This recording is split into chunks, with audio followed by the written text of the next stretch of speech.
Bonjour à toutes et à tous, aujourd'hui on va plonger au cœur de deux piliers de l'argumentation, le plaidoyer et le réquisitoire. Ce sont des outils de communication vraiment puissants qu'on utilise tous les jours, parfois même sans s'en rendre compte, pour défendre une cause ou au contraire pour en dénoncer une autre. Alors voilà comment on va procéder. On va d'abord poser les bases, voir ce qu'est l'argumentation. Ensuite, on explorera l'art de la défense, puis celui de l'accusation. On les mettra face à face pour bien voir les différences. Et enfin, on verra pourquoi tout ça est si important dans notre vie de tous les jours. Avant de se lancer dans le match défense contre accusation, il faut qu'on soit bien d'accord sur le terrain de jeu. Et ce terrain commun, c'est le texte argumentatif. C'est notre point de départ. Et là, le mot-clé, c'est vraiment la persuasion. Le but du jeu, ce n'est pas juste de raconter une histoire, non, c'est de faire pencher la balance, de convaincre, que ce soit pour prendre la défense de quelque chose ou pour dénoncer une injustice. Et c'est justement dans cette arène de la persuasion que nos deux champions du jour entrent en scène. Allez, on commence tout de suite avec le premier, l'art de la défense. Alors, on y va avec le plaidoyer. Le plaidoyer, c'est vraiment ça. C'est l'art de monter au créneau pour défendre une personne, une idée ou une cause qui nous tient à cœur. Pour bien se le représenter, il faut s'imaginer la plaidoirie d'un avocat ou le discours enflammé d'un militant. C'est un discours qui se dresse comme un bouclier, pour protéger, pour justifier. Ce qui est super intéressant ici, c'est de voir à quel point le plaidoyer joue sur la corde sensible.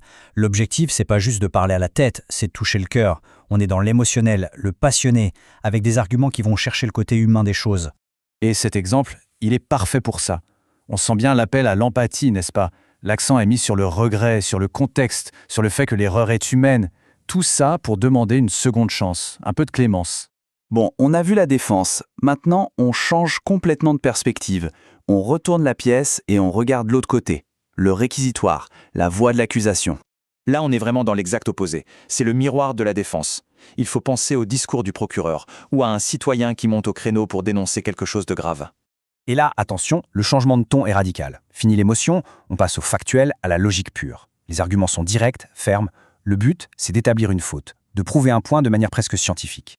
Regardez cet exemple, c'est limpide. On ne parle pas des circonstances personnelles de l'élève, non, on parle du principe, de la règle, des conséquences pour tout le groupe. C'est une question de justice, pas de pitié. Ok, maintenant qu'on a bien campé nos deux personnages, la défense et l'accusation, on va les mettre côte à côte. Ça va rendre les choses encore plus claires. Ce tableau y résume tout parfaitement. D'un côté, le plaidoyer qui défend avec le cœur, avec l'émotion. De l'autre, le réquisitoire qui accuse avec la tête, avec la logique. C'est un peu le duel éternel entre le cœur et la raison.